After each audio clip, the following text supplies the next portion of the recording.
Kigali International Financial Center, we are committed to building a financial ecosystem that is agile, that is resilient, and that is forward-looking.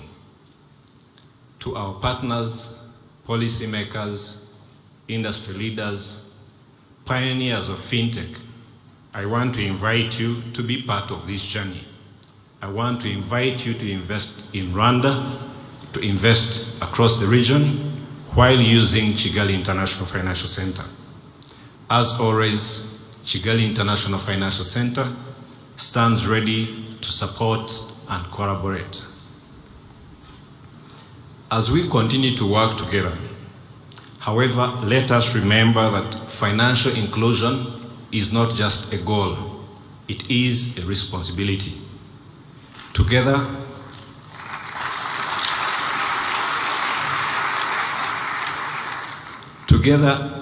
we have the power to create a future where financial services are accessible, are dependable, are affordable, and empowering to all. Our fintech sector has shown resilience, raising over $1.8 billion over 121 deals.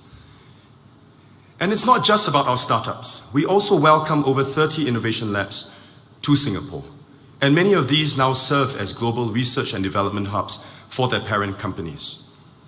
The progress of our fintech landscape represents what we can accomplish if we are deliberate, and we deliberately and carefully nurture and support innovation.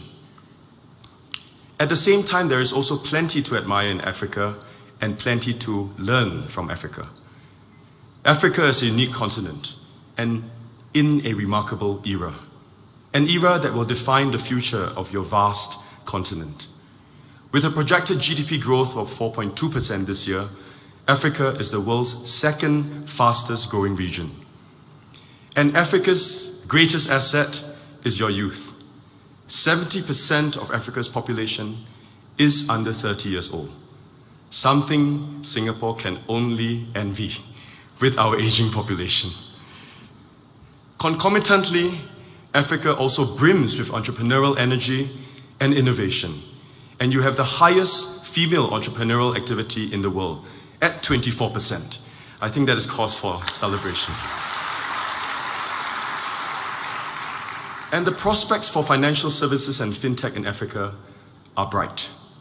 Both traditional financial services and fintech revenue has grown 8% on average per annum over the last 5 years. And fintech revenue alone has the potential to reach $65 billion in 5 years. It is possible if Africa's fintech penetration reach rises from the current 5 to 6% to 15%. And with a large unbanked population of 300 million, fintechs have plenty to offer the African community. But there are some headwinds. First, persistent macroeconomic challenges that can hinder growth.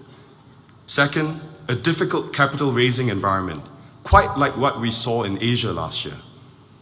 Capital inflows have largely fallen substantially from the peak of 2021. Last year, private investments in fintech funding in Africa fell by 45%. Third, there's a challenge of finding tech and product-related talent. Over 80% of executives in Africa find it moderately or very difficult to hire talent. And fourth, as we discussed this morning, fintechs continue to also face regulatory complexities. Empowering economic inclusion through accelerated technology adoption. And in this regard, we have done the following under the leadership of our heads of states and government. The AFCFTA has introduced, and it was adopted by the heads of states, 2 very important protocols for inclusion. First, the protocol on women and youth in trade. A protocol that I'm particularly proud of because it takes the continent of Africa beyond expressions of aspirations about empowerment for young people and empowerment for SMEs that are led by women. It actually takes us in the realm of legally binding commitments to break down barriers that prohibit market access, that prohibit growth of businesses that are led by young people and women.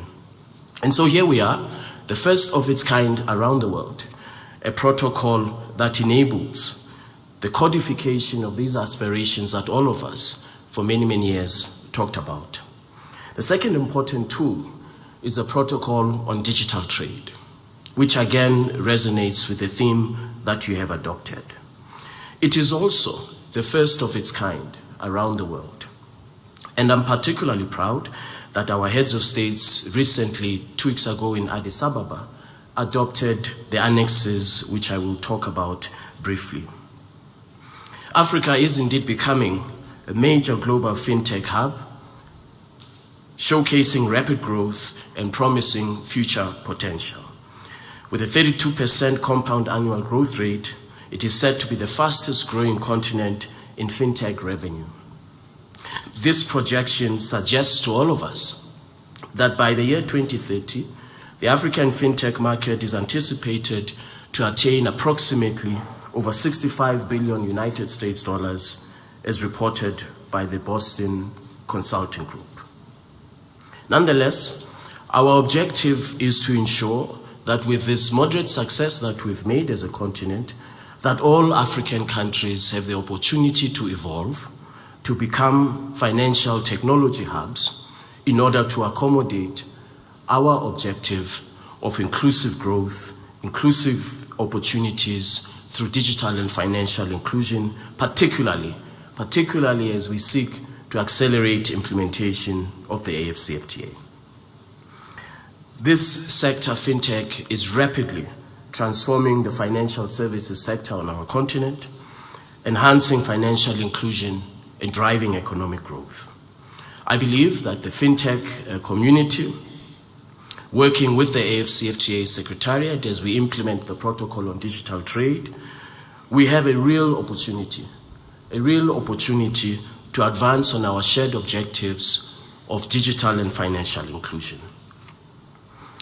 The protocol that, on digital trade, as I said earlier, is the first of its kind that sets out in a very comprehensive manner regulations that underpin data transfer, data protection, digital payments, consumer protection, digital identities, and of course, supporting emerging technologies. With our continent's young and tech-savvy population,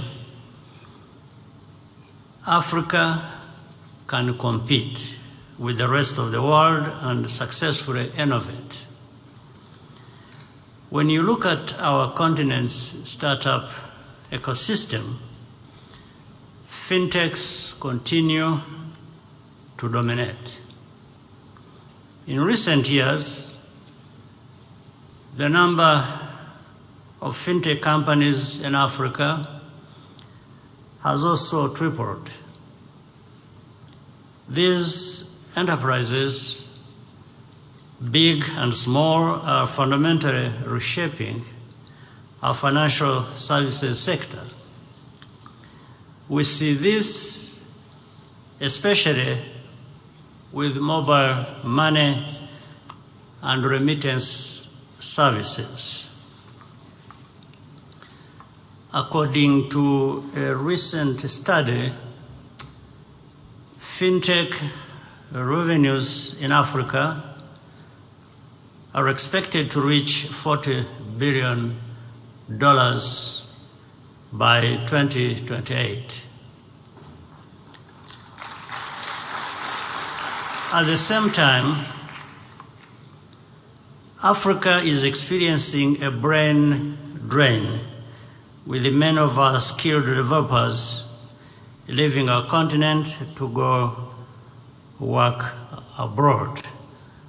Well, this is really not entirely their problem. They cannot be blamed for that. I think we should be able, some of us, the leaders, to take the blame, partly. Financial inclusion also remains a challenge and for those who need it the most, particularly women in the informal economy. All of this is happening in the context of global financial constraints. We need to see this as an invitation to put our resources to better use and support each other. Taking ownership of our development is not something we can ask others to do for us. Business founders also need to do their part and gain the confidence of investors. And above all, ask yourself why you and not anybody else is best placed to solve the problem you have identified.